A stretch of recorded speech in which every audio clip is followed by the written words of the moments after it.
رمضان ہے قرآن کے اترنے کا مہینہ، مرحبا رمضان مرحبا۔ بسم اللہ الرحمن الرحیم۔ ناظرین گرامی، السلام علیکم ورحمۃ اللہ۔ آپ کے علم میں ہے یہ ماہ مبارک رمضان ہے، یہ وہ مہینہ ہے جس میں اللہ تعالیٰ نے انسانیت کے لیے عظیم ہدایت نامہ نازل فرمایا۔ ناظرین، اس مہینے کی مناسبت سے سائی ٹی وی کے خصوصی پروگرام قرآن آئین زندگی کے ساتھ میں آپ کا میزبان امجد عباس، اور پروگرام میں میرے ساتھ موجود ہیں ملک کے معروف دانشور، استاد، محقق جناب پروفیسر ڈاکٹر محمد طفیل صاحب، اور دوسرے جو مہمان ہیں وہ ہیں جناب سید ثاقب اکبر۔ آپ بھی محقق ہیں، دانشور ہیں، مترجم ہیں، شاعر ہیں۔ یہ دونوں صاحبان علم اس پروگرام میں شریک ہیں میرے ساتھ۔ ناظرین، آج میں بات کرنا یہ چاہ رہا ہوں کہ اگر ہم احادیث کو دیکھیں تو وہاں بیان کیا گیا ہے الخلق عیال اللہ، کہ مخلوق خدا تعالیٰ کا کنبہ ہے۔ یہ سارے لوگ، ساری چیزیں اللہ تعالیٰ نے پیدا کی ہیں، جو بھی مخلوقات ہیں، جو بھی چیزیں ہیں، ان مخلوقات میں سے ایک بڑی مخلوق انسان ہے۔ قرآن مجید کی بعض آیات سے پتہ چلتا ہے کہ یہ اشرف مخلوقات ہے، یا بعض جہاز سے بعض مخلوقات پر اسے اللہ تعالیٰ نے فضیلت دی ہے۔ اگر ہم انسانی سماج کو دیکھیں تو اس کی بنیادی اکائی خاندان ہے۔ قرآن مجید نے متعدد مقامات پہ بیان کیا کہ اللہ تعالیٰ نے انسانوں کو ایک جوڑے سے پیدا کیا ہے، ایک مرد اور ایک عورت سے۔ یہ سب سے بنیادی اکائی انسانی آپ کے معاشرے کی خاندان ہے، جو دو انسانوں سے مل کے بنتا ہے، ایک مرد اور ایک عورت۔ میں یہاں برکتاً سورہ نساء کی آیت کی تلاوت کروں گا۔ خلقکم من نفس واحدہ، کہ اللہ نے تمہیں ایک جان سے پیدا کیا، وخلق منہا زوجہا، اسی سے اس کا جوڑا بھی بنایا، اسی جیسا جوڑا بنایا، وبث منہما رجالا کثیرا ونساء۔ تو انہی سے آگے اللہ تعالیٰ نے بہت سے مرد، بہت سی عورتیں انہیں پیدا کیا۔ تو خاندان کے حوالے سے بالخصوص قرآن مجید نے بہت سی ہدایات دی ہیں، ہماری رہنمائی فرمائی ہے۔ عائلی مسائل کو قرآن مجید نے کئی مقامات پہ بیان کیا، حتیٰ کہ سورہ نساء عورتوں کے حوالے سے پورا ایک سورہ قرآن میں موجود ہے، اور یہ سارے احکام مختلف اوقات میں، نکاح ہو، طلاق ہو، بچوں کی تربیت ہو، باقی معاملات ہوں، انہیں بھی قرآن مجید نے اپنے انداز سے، اپنے اسلوب کے مطابق مختلف مقامات پر کہیں شرح کے ساتھ اور کہیں اختصار کے ساتھ بیان کیا۔ اسی پہ بات کرتے ہیں۔ سب سے پہلے ڈاکٹر صاحب کی طرف ہم رجوع کرتے ہیں۔ ڈاکٹر صاحب، آپ بتائیے کہ قرآن مجید اس حوالے سے ہماری کیا رہنمائی فرماتا ہے؟ بسم اللہ الرحمن الرحیم۔ رب اشرح لی صدری ویسر لی امری واحلل عقدۃ من لسانی یفقہوا قولی۔ رب یسر ولا تعسر وتمم بالخیر وبک نستعین اللہم رب زدنی علما۔ مفتی صاحب، آج کا موضوع تو انسانیت کا موضوع ہے، اور یہ صرف مسلمانوں تک محدود نہیں ہے، بلکہ اس کرۂ ارض پر جو بھی انسان بستا ہے وہ اس موضوع سے بلا واسطہ یا بالواسطہ متعلق ہو جاتا ہے۔ قرآن حکیم اس موضوع کو جب ڈیل کرتا ہے یا اس کی جب تشریح بیان کرتا ہے تو وہ یا ایھا الذین آمنوا سے اس کا آغاز نہیں کرتا۔ جس آیہ مبارکہ کا آپ نے ذکر فرمایا، جو تلاوت فرمائی، سورہ نساء کی پہلی آیت، اگر آپ کو اچھی طرح یاد ہے، اور یقیناً یاد ہے، کہ یا ایھا الناس اتقوا ربکم الذی خلقکم من نفس واحدہ وخلق منہا زوجہا وبث منہما رجالا کثیرا ونساء واتقوا اللہ الذی تساءلون بہ والارحام ان اللہ کان علیکم رقیبا۔ صدق اللہ مولانا العظیم۔ یہ وہ آیہ مبارکہ ہے جس کی طرف آپ نے ہماری رہنمائی فرمائی۔ اس کا آغاز یا ایھا الناس سے ہوتا ہے، اور اس کا مطلب یہ ہے کہ اس کرۂ ارض پر جتنے انسان آئے، اس وقت موجود ہیں یا آئندہ آئیں گے، یا کسی بھی سیارے پر یا کسی بھی کرے پر اس کی زندگی کا وجود ہوگا، تو وہ صرف اسی ایک جوڑے کی طفیل ہوگا، ایک جوڑے کی نسبت سے ہی ہوگا۔ جیسا کہ قرآن نے بیان کیا کہ حضرت آدم علیہ السلام کو اللہ تعالیٰ نے تخلیق کیا، اسے پیدا کیا، اور اس کی طرف اشارہ ہے خلقکم من نفس واحدہ۔ وہ نفس واحدہ جو ہے وہ حضرت آدم علیہ السلام ہیں جو انسانیت کا باوائے آدم ہے۔ پھر وَخَلَقَ مِنْهَا زَوْجَهَا، بعض تو ترجمہ کرتے ہیں کہ اس سے ایک جوڑا پیدا کیا، حقیقت اس کی اس سے تھوڑا اور بھی ہے، اور وہ یہ ہے کہ ان کی جو زندگی کی ساتھی تھی جس سے وہ جوڑا بنے، وَخَلَقْنَاكُمْ أَزْوَاجًا جب وہ کے درجے میں پہنچے، وہ انہی کے ساتھ، انہی کے جسم سے یا انہی کے ساتھ سے، اسی مٹی سے جس سے آدم کو بنایا گیا، اسی سے ان کا ساتھی بھی، ان کی ساتھی بھی بنائی گئی۔ جو وہ خلقناکم ازواجا ہے، یہ ایک بڑا عام حکم ہے، اور یہ صرف انسانوں تک محدود نہیں ہے۔ یہ خلق زوجان کا جو تصور ہے، یعنی ایک مرد اور ایک خاتون، یا ایک میل اور ایک فیمیل، یا ایک پازیٹیو اور ایک نیگیٹو، یہ ایک قدرتی اور طبعی اصول ہے جس کی بنیاد پر انسانیت وجود میں آتی ہے اور انسان کے ہاں بچہ پیدا ہوتا یا پروان چڑھتا ہے۔ یہ ایک سا پس منظر ہوا۔ وَخَلَقَ مِنْهَا زَوْجَهَا تک تو ہم نے بات کر لی۔ وَبَثَّ مِنْهُمَا رِجَالًا كَثِيرًا وَنِسَاءً، یہ ایک اس کا اسی تخلیق کا دوسرا حصہ ہے کہ اللہ تعالیٰ نے ہی، جس نے آدم علیہ السلام کو پیدا کیا، ان کے ساتھ ان کی ساتھی زندگی حضرت حوا علیہ السلام کو پیدا کیا، اور پھر ان دونوں کے باہم میل ملاپ سے ان گنت مرد اور خواتین زمین پر پھیلا دیے۔ تو یہ ہے وہ پس منظر جو انسان کی تخلیق کی نشاندہی کرتا ہے۔ پھر ایک جگہ اور خدا نے کہا، یا ایھا الناس انا خلقناکم من ذکر و انثی وجعلناکم شعوبا وقبائل لتعارفوا ان اکرمکم عند اللہ اتقاکم۔ یہاں بھی انسانیت کو خطاب کیا، مسلمانوں کو نہیں صرف بتایا بلکہ انسانوں کو کہا کہ ہم نے آپ کو ایک مرد اور ایک خاتون، یعنی ایک میل اور ایک فیمیل سے پیدا کیا۔ پھر ہم نے وجعلناکم شعوبا وقبائل لتعارفوا، پھر ہم نے آپ کی قومیں اور آپ کے قبائل بنا دیے، آپ کو قوموں میں اور قبائل میں تقسیم کر دیا، اور تاکہ تم ایک دوسرے کو پہچان سکو۔ ان اکرمکم عند اللہ اتقاکم، تم میں سے انتہائی معزز وہ شخص ہے جو بہت زیادہ پرہیزگار اور متقی ہے۔ تو اس لحاظ سے ہمیں یہ معلوم ہوا کہ اللہ تعالیٰ نے جو انسان کو پیدا کیا، وہ اس لیے پیدا کیا کہ وہ اللہ تعالیٰ کی رضا جوئی کے لیے کوشاں رہے۔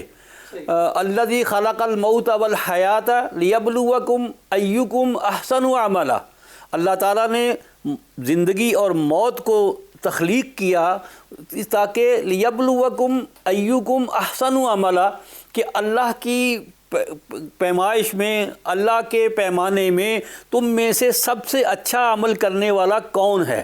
تو اس طرح سے انسان یہ سمجھے کہ جس طرح انسان مدنی الطبع ہے، جس کے بہت سے لوگوں نے ذکر کیا، اسی طرح ہم یہ ایک بات غالباً کہنے میں حق بجانب ہیں کہ اسلام ایک اجتماعی دین ہے۔ اس میں کوئی شبہ نہیں کہ میں اپنے کیے کا انفرادی طور پر جواب دہ ہوں، اور اس کی اچھائی برائی میرے ہی کھاتے میں آئے گی جو کچھ میں بجا لاؤں گا، لیکن انسانوں میں یہ شعور پیدا کرنے کا اسلام نے گہرا درس دیا ہے کہ کوئی انسان اس زندگی میں اکیلا نہیں رہ سکتا، اسے دوسرے انسانوں کی ضرورت ہے۔ تو اس لیے مجھے پیرنٹس کی ضرورت ہے تاکہ میری ولادت ہو، مجھے اپنے زندگی کی ساتھی کی ضرورت ہے تاکہ میری نسل آگے بڑھی، اور جو نکاح کے ذریعے سے ہوتی ہے، اور مجھے اپنی اولاد کی ضرورت ہے تاکہ میں اللہ کی امت، اللہ کے نبی کی امت میں ایک پیروکاروں کا اضافہ کر سکوں۔ تو اس طرح سے یہ ایک سماجی نظام ہے جسے ہم نکاح، طلاق، بچوں کی پرورش، بچوں کو دودھ پلانا، بچوں کی نگہداشت کرنا، ان کی تعلیم و تربیت کرنا، اور مرد و زن کا باہم مل کر رہنا، اور اگر خدا نخواستہ کسی وقت ہم آہنگی میں کوئی فرق آ جائے تو جس طرح محبت و پیار سے ملے تھے، جیسے قرآن نے کہا ہے ازواجا لتسکنوا الیہا وجعل بینکم مودۃ ورحمہ، کہ ہم نے آپ میں جو نکاح و عقد کا سلسلہ پیدا کیا ہے تاکہ تم ایک دوسرے سے طمانینت حاصل کر لو، اور پھر آپس میں محبت اور پیار سے اور الفت سے زندگی بسر کرو۔ اگر کسی وقت ایسی صورتحال ممکن نہ رہے تو پھر جس طرح خوش دلی سے ایک دوسرے کے ساتھ جڑے تھے، اسی طرح خوش دلی سے ایک دوسرے سے جدا بھی ہو جاؤ۔ بات کر لیں گے ڈاکٹر صاحب، پروگرام میں ابھی ساتھ ساتھ بات کریں گے اس پہ بھی۔ اچھا سید ثاقب اکبر صاحب، ڈاکٹر صاحب نے بڑی تفصیل کے ساتھ اور مختلف جوانب سے اور پہلوؤں سے بات کو بیان کیا ہے اور آیات کو بھی کوٹ کیا ہے. یہاں پہ کیونکہ ہم بات تو بنیادی طور پہ خاندان کے حوالے سے کر رہے تھے، لیکن انسانیت کی جو بات ہے میں وہاں ایک دو سوال سے بھی آپ سے لینا چاہوں گا کہ ارشاد ربانی قرآن مجید میں ہے وَلَقَدْ كَرَّمْنَا بَنِي آدم، کہ ہم نے بنی آدم کو شرف بخشا ہے. تو عربی میں اگر ہم دیکھتے ہیں تو بنو یا بنی یہ بیٹوں کے لیے استعمال ہوتا ہے. ایک تو اس آیت کو دیکھتے ہوئے بتائیے کہ کیا یہ تکریم جو مردوں کو حاصل ہے اس میں خواتین بھی شامل ہیں؟ اگر ہیں تو کیسے؟ اور دوسری یہ آیت انی جاعل فی الارض خلیفہ، کہ ارشاد ربانی ہے کہ میں زمین میں خلیفہ بنانے لگا ہوں، کیا اس کے مخاطب صرف حضرت آدم ہیں؟ اور جہاں اللہ تعالیٰ نے یہ بیان کیا ہے کہ تمہیں زمین میں اس نے خلائف بنایا، اپنے خلیفے بنایا، تو اس میں عورت شامل ہے یا یہ خطاب ان دونوں مقامات پہ خلیفہ والی آیت اور تکریم والی آیت مردوں سے کیا فرماتے ہیں آپ؟ مفتی صاحب، اگر ہم یہ سمجھتے ہیں کہ عورت انسان ہے تو جہاں انسان کا ذکر آئے گا وہاں پہ جہاں مرد مخاطب قرار پائے گا وہاں عورت بھی مخاطب قرار پائے گی.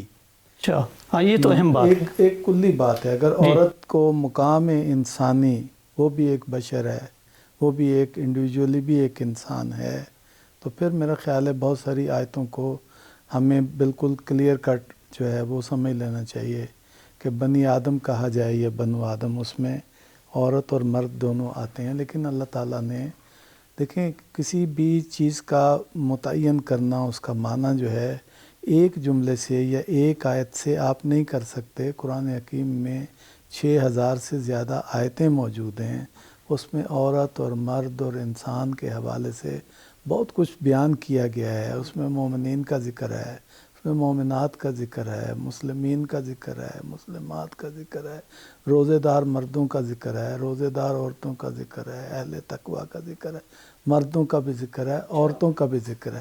اسی طرح سے جدا جدا بھی ذکر ہے تاکہ کوئی آپ کو کنفیوژن نہ رہے اور کوئی آدمی جو ہے وہ قرآن حکیم کو مس انٹرپریٹ نہ کرے، چیزوں کو باقی آیتوں کو سامنے رکھ کے جوڑا جائے گا. اسی طرح سے جب وراثت کا حکم بیان کیا گیا ہے تو مردوں کی وراثت بیان کی گئی ہے، عورتوں کی وراثت بیان کی گئی ہے، بیٹیوں کی وراثت بیان کی گئی ہے، بیٹوں کی گئی ہے، شوہروں کی بیان کی گئی ہے، بیویوں کی بیان کی گئی ہے، ماں کی بیان کی گئی ہے، باپ کی بیان کی گئی ہے. تو اس کا مطلب وراثت بھی بیان کی گئی ہے، ان کے حقوق بھی بیان کیے گئے ہیں، ان کے مقام روحانی جو ہے اس کو بھی بیان کیا گیا ہے.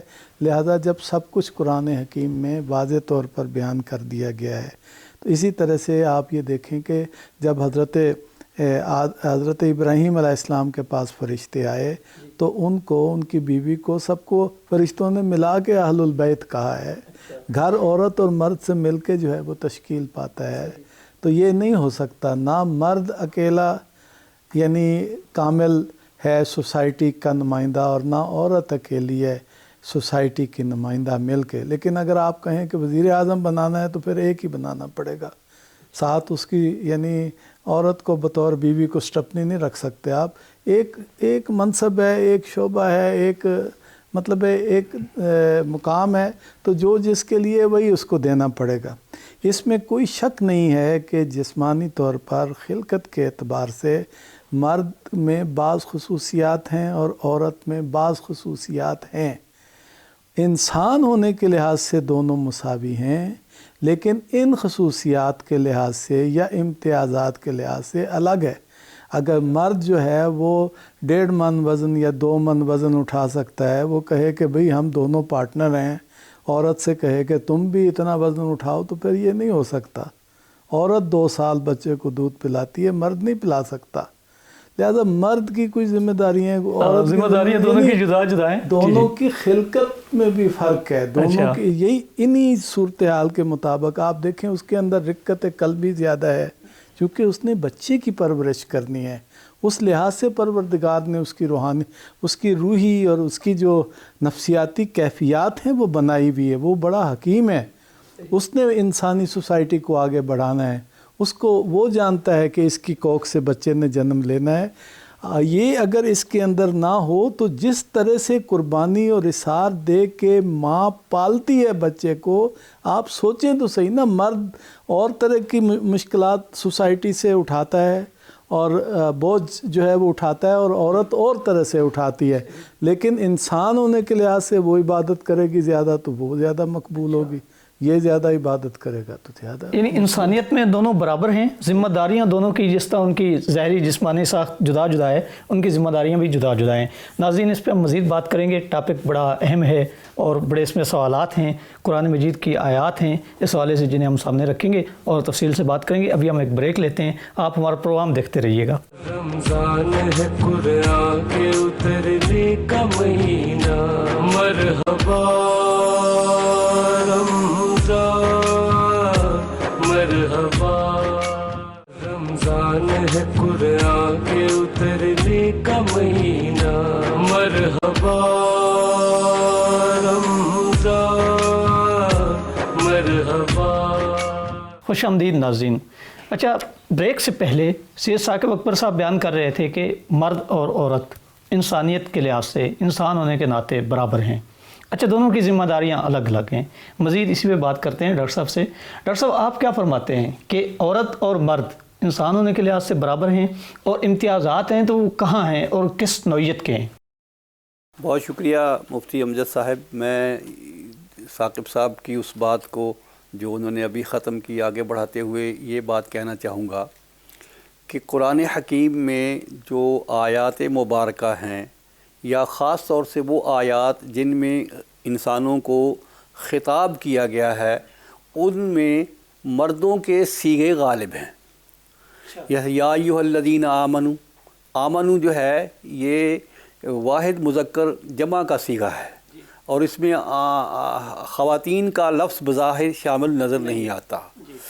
اسی طرح اور بہت سارے صیغے ہیں جو ہم لمبی بات کریں گے تو پھر لمبی بات ہوگی.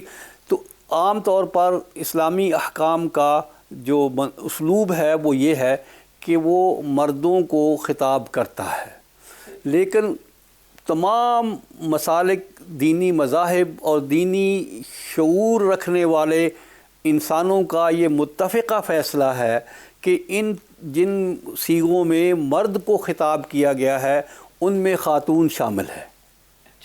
البتہ یہ ایک بات اور ہے جو جس پہ غور کرنے کی ضرورت ہے کہ خواتین کو اضافی بھی خطاب کیا گیا ہے. اچھا، الگ سے بھی خطاب کیا گیا ہے؟ ہاں جی بالکل، جس میں یا ایھا النبی انا احللنا لک ازواجک اللاتی آتیت اجورہن وما ملکت یمینک. یہ اس طرح کی بے شمار یا نساء النبی لستن کاحد من النساء.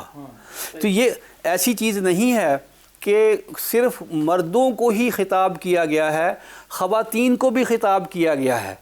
انما المؤمنون والمؤمنات، جس طرح مومن کو خطاب کرنے کے لیے جمع کیا گیا ہے، خواتین کو بھی جمع کیا گیا. تو یہ پہلو بھی اس کے لیے ایک توجہ طلب ہے کہ خواتین کو بھی الگ خطاب کیا گیا ہے. جیسے کہا گیا ہے، مرد کو حکم دیا ہے کہ وعاشروہن بالمعروف. خواتین کے لیے الگ احکام موجود ہیں کہ یعنی آپ خواتین کے ساتھ جب سلوک کریں تو ان کے ساتھ عمدہ سلوک کریں. پھر یہ ایک پہلو ہے کہ گویا مرد کے ساتھ عمدگی کا جو پہلو لگایا گیا ہے وہ عورت کے ساتھ بھی لگا ہوا ہے، لیکن اس کے لیے اضافی حکم بھی دیا گیا ہے. پھر ایک اور پہلو دیکھیے، اگر کسی وقت میاں بیوی میں یا مرد و زن میں کوئی اختلاف رائے پیدا ہو جاتا ہے یا اختلاف کی کوئی صورتحال ابھر آتی ہے، تو اس کا حل کرنے کا جو قرآن حکیم نے طریقہ بتایا ہے اس میں دونوں کو مکمل طور پر ایک دوسرے کے برابر رکھا ہے. وَإِنْ خِفْتُمْ شِقَاقَ بَيْنِهِمَا فَبَعَثُوا حَكَمًا مِّنْ أَهْلِهِ وَحَكَمًا مِّنْ أَهْلِهَا. کہ اگر تم دونوں میں کوئی نزاع جھگڑا پیدا ہو جائے تو اس کے لیے آربٹریشن کا اصول اپنایا گیا، اور اس آربٹریشن کے لیے ایک حکم یعنی آربٹریٹر مرد کا ہوگا اور ایک خاتون کا ہوگا. یہ مساوات ہے. یہی نہیں، اب آگے چلیے، بعض معاملات ایسے ہیں جہاں خواتین کو مساوات پر ایج حاصل ہے. یہ قرآن نے تو کہا نا ایک جگہ کہ وَلِلرِّجَالِ عَلَيْهِنَّ دَرَجَةٌ، کہ خواتین پر مردوں کو ایک درجہ فوقیت حاصل ہے. میں آپ کے سامنے ایک مثال پیش کرتا ہوں جہاں خواتین کو فوقیت حاصل ہے. اب مثلا آپ دیکھیے کہ ایک ڈلیوری روم ہے، وہاں ایک بچے کی ولادت پیدا متوقع ہے اور وہ پیدا ہوا چاہتا ہے، تو وہاں ہمارے معاشرے میں، مسلمان معاشرے میں عام طور پر اس روم میں صرف خواتین موجود ہوتی ہیں۔ جب وہ خواتین وہاں موجود ہوتی ہیں تو جب بچہ پیدا ہوتا ہے تو کیا وہ مردہ تھا یا زندہ تھا، میل تھا یا فیمیل تھا، تو اس کا تعین کرنے کے لیے صرف خواتین کی جو گواہی ہے وہی سب سے بڑی گواہی سمجھی جاتی ہے۔ تو اس لحاظ سے کیونکہ بچہ اگر زندہ پیدا ہوگا تو اس کے لیے وراثت کا حق اس کو حاصل ہو جائے گا، اور اگر وہ کسی وجہ سے مردہ پیدا ہوا ہے تو پھر وہ اپنے والدین کا یا اپنی وراثت کا وارث نہیں بنے گا۔ اسی طرح یہ بڑی ایک اہم اور بات مثال میں آپ کے سامنے پیش کرتا ہوں کہ خواتین کا ایک ہاسٹل ہے، وہاں ایک مس ہیپ ہو جاتا ہے، کسی خاتون کو زخمی کر دیتی ہے کسی بھی وجہ سے، تو جب وہ زخمی کر دیتی ہے تو اب وہاں گواہی دینے کی ضرورت ہے کہ بھئی کس خاتون نے اس خاتون کو یہ زخم پہنچایا ہے، تاکہ اس کا قصاص بھی لیا جا سکے اور اس کو اس کی سزا بھی مل سکے۔ تو اب وہاں صرف خواتین ہی موجود ہیں، کوئی مرد ہے ہی نہیں ہے، تو اب آپ کیا کریں گے؟ اس خاتون کی جو شہادت ہے اس کو سب سے بڑی شہادت سمجھیں گے اور اسی پر فیصلہ کریں گے۔ ایک آخری میں آپ سے مثال سے عرض کرتا ہوں، قرآن حکیم کا حکم ہے، آغا صاحب نے بھی اس کی طرف توجہ دلائی تھی کہ والوالدات یرضین اولادہن حولین کاملین، کہ مائیں اپنے بچوں کو 2 سال دودھ پلائیں۔ آپ کو پتہ ہے کہ دودھ پلانے کے خاص احکام ہیں۔ ایک تو یہ حکم ہے کہ 2 بھائی بہن جو ہیں وہ ایک شادی کے رشتے میں نہیں پروئے جا سکتے۔ دوسرا یہ ہے کہ جن بچوں نے ایک ماں کا دودھ پیا ہے وہ بھی اسی طرح شادی کے بندھن میں نہیں باندھے جا سکتے۔ تو اب ماں ہی بتا سکتی ہے، وہ خاتون ہے، کہ اس بچے یا اس بچی نے میرا دودھ پیا ہے یا نہیں پیا ہے، اور اس کے علاوہ اور تو کوئی گواہی ہے نہیں۔ صحیح، اسی کا قول معتبر مانا جائے گا، اسی کے قول کو معتبر مانا جائے گا۔ آپ نے بڑی یعنی عمدگی سے بیان کر دیا کہ عورت کی گواہی کئی مقامات پہ ترجیح بھی رکھتی ہے۔ اچھا آغا صاحب، یہاں پہ چند اور بھی آیات میرے پیش نظر ہیں، تو کیونکہ بات اسی سے چل رہی ہے تو میں آپ سے دوبارہ وہی سوال کروں گا کہ یہ جو آیت ہے قرآن مجید کی، الرجال قوامون علی النساء، اس کو اگر مکمل بھی دیکھا جائے، بما فضل اللہ بعضهم علی بعض وبما انفقوا، اچھا اس کے ذیل میں ایک تو یہ بتائیے کہ یہاں مطلق مردوں کو عورتوں پہ ترجیح دی گئی ہے، دوسرا یہ مثلا یہاں آیت تو ایبسولوٹ مطلق ہے، الرجال قوامون علی النساء، دوسرا یہ کہ یہ جو قوام ہے، کیا اس کا معنی یہ ہے کہ وہ سرپرست ہے، سربراہ ہے، وہ آقا ہے، وہ ان پہ انچارج ہے، خدا کی طرف سے وہ ان پہ سپر قرار دیا گیا ہے؟ اور بما انفقوا، بما فضل اللہ بعضهم علی بعض، ایک تو یہ کہ اللہ تعالیٰ نے ترجیح دی ہے، فضیلت دی ہے، اور دوسرا بما انفقوا، ان کا رابطہ آپ کس طرح دیکھتے ہیں اس آیت میں؟ مفتی صاحب، ہمیں مشکل یہ پیش آ گئی ہے 2 چیزیں عصر حاضر میں۔ ایک یہ کہ یعنی بہت سوسائٹی میں تبدیلیاں آ گئی ہیں، یعنی انسانوں کے پیشوں میں اور اقتصادیات میں اور کلچر میں اور باقی تعلیم میں عورتیں بھی بہت سارے میدانوں میں آگے بڑھ گئی ہیں، جہاں پہلے نہیں تھیں اب وہ وہاں پہ نظر آتی ہیں، فعال کردار ادا کر رہی ہوتی ہیں۔ دوسرا یہ ہے کہ یہ ہمیں مغرب نے عورتوں کے موضوع کو جس انداز سے اٹھایا ہے اور اب وہ جن امور میں دخیل ہو رہی ہے وہ بحث، اس نے ایک مشکل ڈال دی ہے ہماری جو انڈرسٹینڈنگ رہی ہے سوسائٹی کے بارے میں، عورت کے بارے میں، اس کو اس نے چیلنج کیا ہے۔ بعض لوگ اس کے سامنے مرعوب ہو کر بات کرتے ہیں اور بعض پوری انسانی پوری شناخت کے ساتھ جو ہے، اپنی دینی شناخت کے ساتھ بھی، مرد اور عورت کی حیثیت کی شناخت کے ساتھ بھی بات کرتے ہیں۔ میرا خیال ہے کہ مان لینا چاہیے کہ آج بھی اگر آپ جن سوسائٹیز میں عورت کے حقوق کی بڑی بات کی جاتی ہے، آپ امریکہ ہے سب سے زیادہ عورتوں کے حقوق کی بات کرنے والا، کتنی صدور ابھی تک عورتیں ہوئی ہیں مجھے بتائیں؟ میرے میں نہیں ہے۔ اچھا، ایک بھی نہیں ہے مفتی صاحب۔ اسی طرح سے اگر آپ ٹوٹل مردوں کی جو پروڈکشن میں ان کا حصہ ہے پیداوار میں سوسائٹی کے اندر، اور عورتوں کا معاشی امور میں جتنا حصہ ہے، آپ دیکھیں کہ زمین تا آسمان فرق دارت، یعنی مردوں کی ٹوٹل، کیونکہ ان کے اندر جو اللہ نے قدرتی صلاحیت رکھی ہے اور ان کی جو قابلیت ان کے اندر رکھی ہے اس سلسلے میں، جسمانی بھی اور ذہنی بھی اور عقلی فیصلوں کے اعتبار سے بھی اور جرأت سے حقائق کو اور مشکلات کو فیس کرنے کے اعتبار سے بھی، مفتی صاحب یہ قدرتی بات ہے، اسی سے چیزوں کو تقسیم کیا گیا ہے۔ یہ جو درجہ جہاں پہ کہا گیا ہے وہ اس لحاظ سے ہے، نہ کہ معنوی لحاظ سے۔ یہ نقطہ بڑا اہم ہے۔ ہو سکتا ہے کہ ایک عورت خدا کے نزدیک زیادہ برگزیدہ ہو، وہ کسی کی بیوی ہو، وہ مرد برگزیدہ نہ ہو۔ اس کی مثال قرآن حکیم نے خود دی ہے، فرعون اور اس کی بیوی جو ہے وہ آسیہ کی۔ کہاں آسیہ کا بلند مقام، اللہ کے نزدیک اس کے ایمان کو کیسے خراج تحسین پیش کیا گیا ہے۔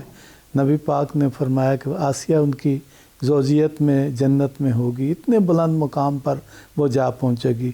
لیکن آپ یہ دیکھیں دوسری طرف جو ہے وہ فرعون موجود ہے۔ فرعون اپنی طاقت اقتدار میں ضرور بڑا ہے، لیکن اپنی معنویت اور روحانیت میں وہ اس کی خاک پا کے برابر بھی نہیں ہے۔ لہذا جب ہم درجہ کہہ رہے ہوتے ہیں تو جس چیز میں ان کو درجہ ہے ہم اسی پہلو سے ان کو درجہ کہہ رہے ہوتے ہیں۔ یہ جو ماں ہونا ہے اور یہ بچے کو پیٹ میں اٹھانا ہے، بچے کو دودھ پلانا ہے اور اس کی جیسے نشو و نما کرنا ہے، اور ایک خاص اس کی جو ماں کی لگن ہوتی ہے اپنی اولاد کے ساتھ، یعنی ساری عمر ایسے جڑی رہتی ہے کہ بندے کو حیرت ہوتی ہے۔ میں ایک واقعہ ہوا میں ادھر کمبھ میں تھا، تو وہاں پہ ایک خاتون تھی، اس کا بیٹا یہاں پہ کسی وجہ سے پاکستان میں فوت ہو گیا، وہ چھوٹے بیٹے کے پاس تھی۔ تو وہ اس کے اب چھوٹے بیٹے نے کہا کہ اماں واپس چلتے ہیں پاکستان، کوئی ایسے بات کی۔ اس نے کہا کہ وہ میرے بیٹے فلاں کو کچھ ہو گیا ہے، تم مجھے بتاتے نہیں۔ ہاں یہ کیا ہے؟ یہ ماں ہے۔ وہ محسوس کر لیا اس نے۔ جی ابھی انسان کی سائنس اور انسانوں کے بارے میں شناخت اتنی ترقی نہیں کی جو ہم روزمرہ جس کو دیکھتے ہیں، یعنی ابھی یہ کہاں سے اس کو پتہ چلا ہے؟ یہ انسان کے ذرائع علم کی ساری بحثیں ایک طرف اور اس طرح کے واقعات ایک طرف، ہماری زندگی بھری ہوئی ہے اس طرح کے واقعات سے۔ لہذا جب ہم قرآن کی اس آیت کو دیکھتے ہیں اور باقی چیزوں کو دیکھتے ہیں، ہم سارے مسائل کو دیکھ کے حکم لگاتے ہیں۔ ہاں مفتی صاحب، یہ جو قوامون والی بات ہے قرآن شریف میں، اور یہ جو کہا گیا ہے کہ وہ خرچ جو چونکہ مرد کرتے ہیں، تو دیکھیں بعض اوقات عورتیں جو ہیں وہ خرچ کر رہی ہوتی ہیں، وہ کماتی ہیں، یہاں تک کہ یعنی یہ جو سوسائٹی میں جس طرح کے پیشے ڈیولپمنٹ ہو گئی ہے، تو بعض اوقات ایسا ہوتا ہے۔ ابھی بھی مثالیں اس کے لیے مردوں کے مقابلے میں بہت کم ہیں، یعنی ان کی تعداد بہت کم ہے۔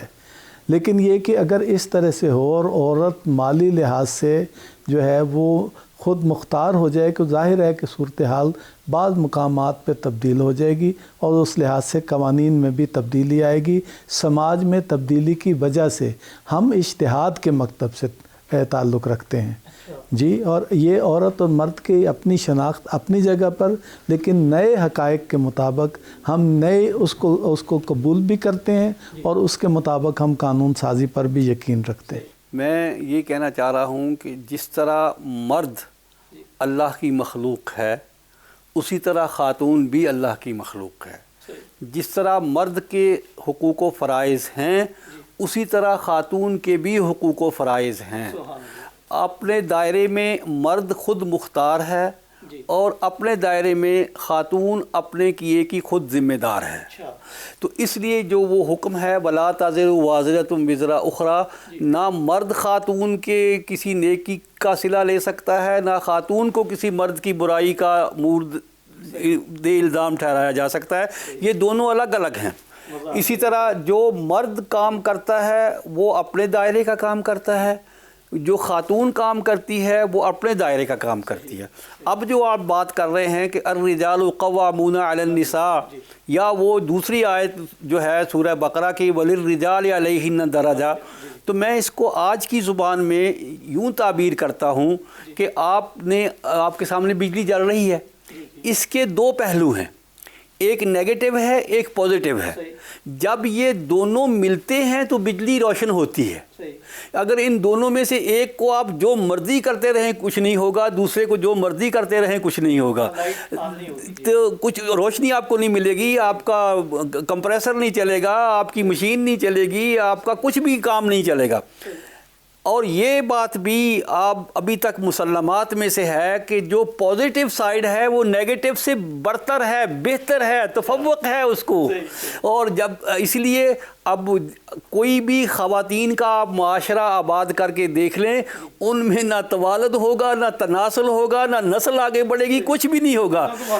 اس لیے مرد بھی اکیلے کچھ نہیں کر سکتے. پھر مزید بات کریں گے ڈاکٹر صاحب. یہاں پہ ہم ایک بریک لیتے ہیں. ناظرین آپ پروگرام دیکھتے رہیے گا, ہم بریک کے بعد دوبارہ حاضر ہوتے ہیں. رمضان ہے قرآن کے اترنے کا مہینہ, مرحبا رمضان مرحبا. رمضان ہے قرآن کے اترنے کا مہینہ, مرحبا رمضان مرحبا. ناظرین خوش آمدید. پروگرام میں میرے ساتھ موجود ہیں جناب سید ثاقب اکبر. آپ معروف مذہبی دانشور ہیں, اسکالر ہیں, محقق, مترجم, اور میرے ساتھ موجود ہیں اسلام آباد کے معروف استاد, محقق, اسکالر, سیرت شناس جناب پروفیسر ڈاکٹر محمد طفیل صاحب. ہم دونوں سے بڑے آپ کہہ لیجئے کہ فیض یاب ہو رہے ہیں ان مباحث میں.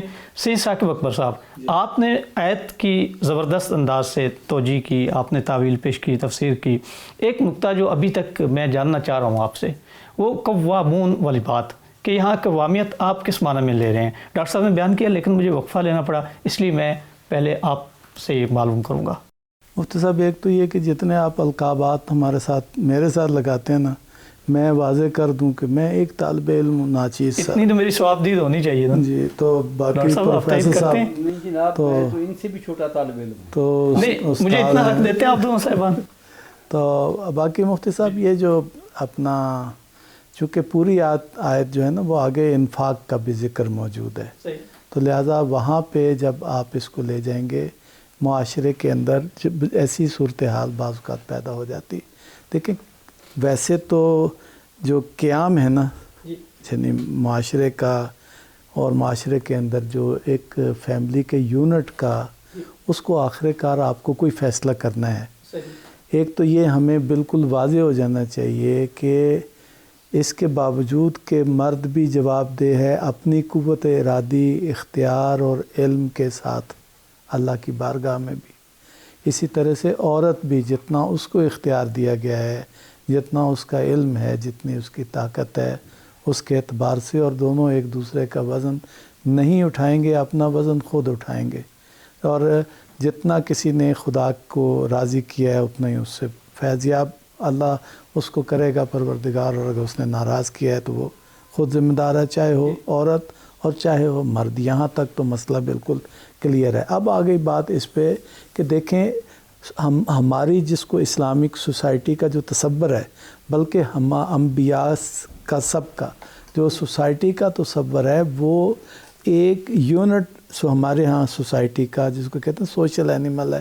اور بہت اچھا اس کا پس منظر پروفیسر صاحب نے شروع میں بیان کیا تھا کہ یہ مل کے انسان دوسرے انسان سے جو ہے چونکہ رہتا ہے, اور ضرورت ہے ایک دوسرے کی, اور مجبور ہے ایک دوسرے سے کسب فیض کرنے سے. تو اس لیے لیکن اس سوسائٹی میں بھی ایک یونٹ ہے, اور وہ یونٹ فیملی ہے.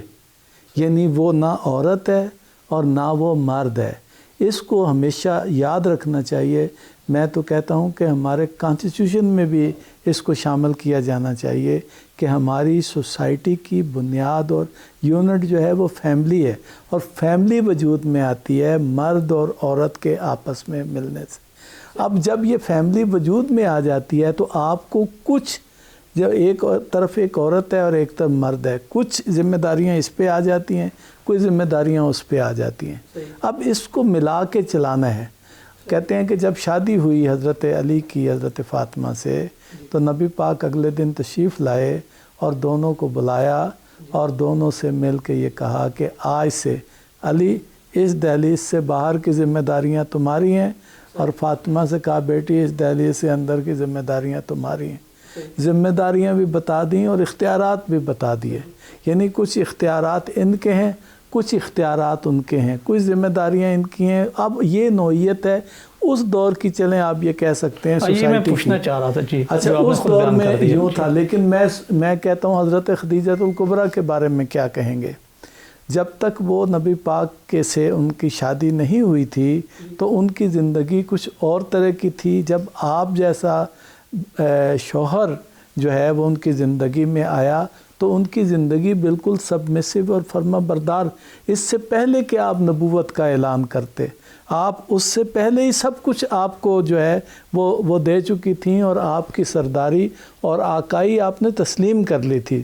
یعنی کوئی ایک جب اختلاف ہو جائے سوسائٹی کے اپنا فیملی کے اندر کسی ایک مسئلے پہ جہاں مل کے رہنے کی گنجائش موجود ہوتی ہے ہمیشہ ہی، وہ جو مرحلہ آتا ہے نا کہ جب آپ نہیں رہ پاتے، جس کو پروفیسر صاحب نے فرمایا تب بھی قرآن کہتا ہے اچھے انداز سے جو ہے وہ جدا ہو جاؤ، ملے ہو اچھے انداز سے تو جدا ہو. وہ مرحلہ تو ایک دفعہ آتا ہے نا پھر جدا ہونے کا، لیکن مل کے رہتے ہوئے کئی دفعہ انسان کو روزمرہ اختلاف کسی جگہ پیدا ہوتا ہے یا فیصلہ کن مرحلہ آ جاتا ہے، تو وہ فیصلہ کرنا مرد کو اختیار اس کو دیا گیا ہے. اور اس کی وجہ بھی مرد کی باقی بہت ساری جو اس کی جسمانی اور اس کی معاشی جو صلاحیت ہے اس کے پیش نظر. اب معاشی میں نے اس لیے کہا کہ اسی آیہ مجیدہ میں جہاں کہا گیا مردوں کو قوام جو ہے وہ حاصل ہے، وہاں انفاق کا ذکر. اب میرا سوال یہ ہے کہ کیا انفاق فقط پیسے سے ہوتا ہے؟ کیا انفاق پیسے کے علاوہ کسی چیز سے نہیں ہوتا؟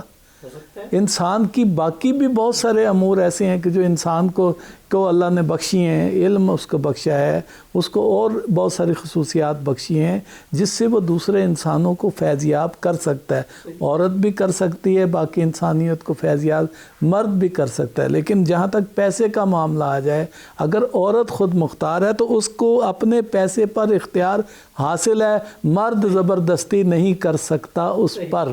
اور وہ یہ آپ شروع میں اچھا یہ بھی کہ نکاح میں آپ یہ چیزیں طے بھی کر سکتے ہیں. یعنی اپنا سارے علماء اور فقہاء اس میں کہتے ہیں کہ بعض شرائط آپ نکاح کے موقع پر بھی طے کر سکتے ہیں، لیکن ویسے بھی اس پر اتفاق ہے کہ اگر وہ اس کو جاب کرنے کی یا باقی اس کی اجازت موجود ہے، تجارت کی اجازت موجود ہے، تو جو وہ پیسہ کمائے گی اس پیسے کے اوپر جو ہے اس کا اختیار ہوگا.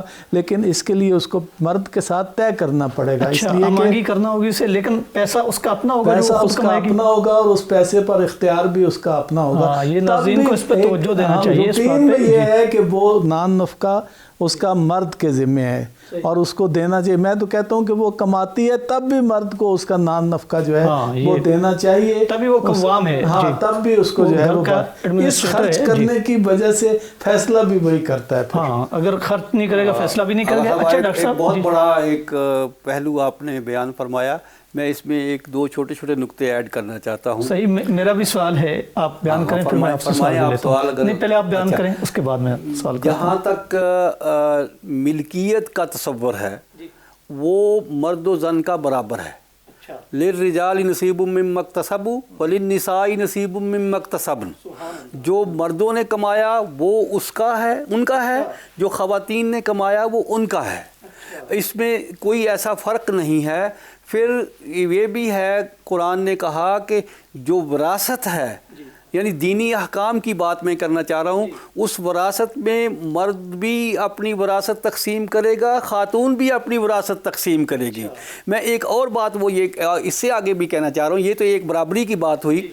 ہمارے معاشرے میں جہاں میں اور آپ بستے ہیں مفتی صاحب، وہاں خاتون کو حق مہر میں کچھ چیزیں دی جاتی ہیں. سمجھا یہ جاتا ہے، شاید جو صحیح نہ ہو، کہ ان چیزوں کا مالک مرد ہوتا ہے. ایسا نہیں ہے. جو آپ مہر خاتون کو حق مہر ادا کرتے ہیں اس کی مالک خاتون ہے.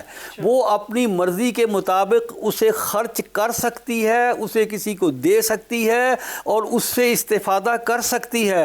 یہ بہتر ہے کہ وہ مرد کے ساتھ اس کو کانفیڈنس میں لے کر، اعتماد میں لے کر وہ کام کرے۔ لیکن اس کا ایک اور پہلو جو میں آپ کے ساتھ شیئر کرنا چاہتا ہوں وہ یہ ہے کہ سونا جب آپ کے پاس 7.5 تولے ہو اور اس پہ سال گزر جائے، حولان حول ہو جائے، تو اس پر زکوٰۃ فرض ہو جاتی ہے۔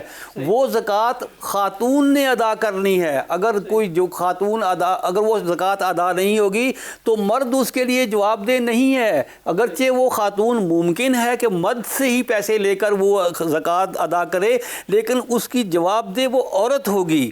جس طرح مرد اگر اپنی بیوی کا نان و نفقہ ادا نہیں کرے گا تو وہ جواب دہ ہوگا، اسی طرح اگر خاتون اپنے سونے کی زکوٰۃ ادا نہیں کرے گی تو وہ اللہ کے ہاں جواب دہ ہوگی۔ تو ان باتوں سے ہم اس نتیجے پر غالباً پہنچتے ہیں کہ دونوں کے اپنے اپنے دائرے ہیں۔ جب کبھی ان دونوں میں ایک مسابقت پیدا ہوگی، کمپٹیشن پیدا ہوگا، تو مرد کو ایک اپنے جبلی اور طبی نقطہ نظر سے ایک اہمیت اور ایک فوقیت حاصل ہوگی۔ بہت عمدہ۔ اچھا ڈاکٹر صاحب، میں آپ سے پوچھنا چاہ رہا ہوں کہ آپ یہ بتائیے کہ جس طرح آپ نے بیان کیا کہ عورت جو کماتی ہے وہ اس کا مال ہے، جو مرد کماتا ہے وہ اس کا مال ہے، تو یہ جو جہیز کا سامان ہے ہمارے ہاں عرف میں، یہ عورت کو دیا جاتا ہے، اس کے والدین کی طرف سے دیا جاتا ہے، عزیز و اقارب کی طرف سے دیا جاتا ہے، اور شادی کے موقع پہ جو عورت کو تحائف دیے جاتے ہیں، خواہ عورت کے عزیز و رشتہ دار اسے دیں یا مرد کی فیملی دے، یہ کس کی ملکیت ہوتے ہیں؟ بہت ہی دلچسپ سوال ہے جی۔ اور تنازع کی صورت میں کیا ہوگا اس کا؟ اس کا پس منظر ہمیں یوں دیکھنا ہوتا ہے کہ عرب معاشرہ ایک معاشرہ تھا، ہندوستان پاکستان میں بر صغیر کا معاشرہ ایک الگ معاشرہ ہے، اسی طرح مشرق بعید میں جو معاشرہ ہے وہ ایک الگ معاشرہ ہے، اور سنٹرل ایشیا میں جو مسلم سٹیٹس ہیں ان کی ایک آل ٹوگیدر ڈیفرنٹ سوسائٹی ہے۔ تو ہر سوسائٹی کا اپنا ایک عرف و عادت اور ایک رواج ہوتا ہے، جسے ہم کسٹم کہتے ہیں، جسے ہم ٹریڈیشن کہتے ہیں۔ تو ہمارے ہاں جو بر صغیر کے جہیز والا مسئلہ ہے، یہ ہمارے ہندو معاشرے کی تسلسل سے عبارت ہے۔ ہندو معاشرے میں بڑی دلچسپ حقیقت یہ ہے کہ ہندو معاشرے میں خواتین کو وراثت سے حصہ نہیں ملتا۔ اس وجہ سے ان کی اس وراثتی کمی کو پورا کرنے کے لیے انہیں شادی بیاہ کے موقع پر گھر بسا کر دے دیا جاتا ہے یا گھر فرنش کر کے دے دیا جاتا ہے۔ اب لیکن ہمارے اسلام میں اگر کوئی میاں بیوی یا والدین اس بات پر راضی ہوں، اور چنانچہ ہمارے ہاں ایسے مشاہدے ہو رہے ہیں، جہیز کا مسئلہ بہت اہم اس لحاظ سے بھی ہے کہ جب جہیز ادا کیا جاتا ہے، وہ جہیز ہے یا گفٹ ہے یا جو بھی آپ ان کے گھر گزارنے کا گھر گرہستی کا سامان ہے، وہ جب آپ دے دیتے ہیں کسی خاتون کو تو وہ میری رائے میں خاتون کی ملکیت ہو جاتا ہے اور خاتون ہی اس سے استفادہ کر سکتی ہیں۔ یہ کسی ناچاکی کی شکل میں اگر خاتون بطیب خاطر چاہے تو وہ مرد کو اس کا دیا ہوا تحفہ واپس لوٹا سکتی ہے، ورنہ تحفہ دینے کے بعد مسلمانوں کے ہاں اسے واپس نہیں لوٹایا جاتا۔ بہت اچھے انداز سے آپ نے وضاحت فرما دی۔ آغا صاحب، پروگرام کا وقت بہت محدود ہے، لیکن آپ اس آئلی نظام کو قائم رکھنے کے لیے، یا جیسے ہم نے کہا کہ مسلمانوں کے ہاں سماجی نظام کی بنیادی یہ خاندان ہے، اور خاندان ایک مرد اور ایک عورت سے مل کے بنتا ہے۔ ہمارے بہت سے ناظرین ایسے ہیں کہ جن کی شادیاں نہیں ہوئیں، یا بہت سے والدین ایسے ہیں جو شادی کی جانب متوجہ نہیں ہیں بچوں کی، تو آپ اس حوالے سے کیا پیغام دیں گے؟ دیکھیے جی، میں یہ سمجھتا ہوں کہ یہ انسانی فطری ضرورت ہے، سوسائٹی کی ضرورت ہے، معاشرے اور انسانی زندگی کی ضرورت ہے، اس کو آگے بڑھانے کی ضرورت ہے۔ لیکن یہ کہ اس سے پہلے کہ لڑکا یا لڑکی نفسیاتی طور پہ بیمار ہو جائیں، اچھا گھر اپنا چلانے کے قابل نہ رہیں، جب ان کو شادی کی طلب ہو تو اس کو ایسے مواقع میسر آنے چاہیے کہ لڑکا اور لڑکی جو ہے وہ گھر بسا سکیں۔ ہمارے ہاں دیر ہوتی چلی جا رہی ہے، شادیاں دیر سے ہوتی ہیں، یہ معاشرے کے لیے خطرناک ہے۔ اس سے برائی پھیلتی ہے معاشرے میں، اس سے بیماریاں پھیلتی ہیں، جسمانی بیماریاں پھیلتی ہیں، نفسیاتی بیماریاں بھی پھیلتی ہیں۔ غیر ضروری تکلفات کو شادیوں سے نکالیں، شادیوں کو کریں آسان، اور گھر لڑکوں لڑکیوں کو بسانے دیں۔ ماں باپ سہولت کار کا کردار ادا کریں اور زبردستی نہ ٹھونسیں کہ فلاں سے شادی کرے اور فلاں سے شادی کرے۔ اس کی منشا اور اس کی منشا کو ملانے کی کوشش کرنی چاہیے. اگر ان کی بیٹے یا بیٹی کی آرزو جہاں پہ ہے اور کوئی شرعی قباحت اور قانونی ہچ نہیں ہے تو ماں باپ کو تعاون کرنا چاہیے. بہت اچھا پیغام ہو گیا آپ کی جانب سے. میں آپ دونوں صاحبان علم کا شکریہ ادا کرتا ہوں. ناظرین، ہمارے پروگرام قرآن آئین زندگی کا وقت ختم ہوا چاہتا ہے. اسی کے ساتھ اپنے میزبان امجد عباس کو اجازت دیجیے. اللہ حافظ. رمضان ہے قرآن کے اترنے کا مہینہ، مرحبا رمضان مرحبا.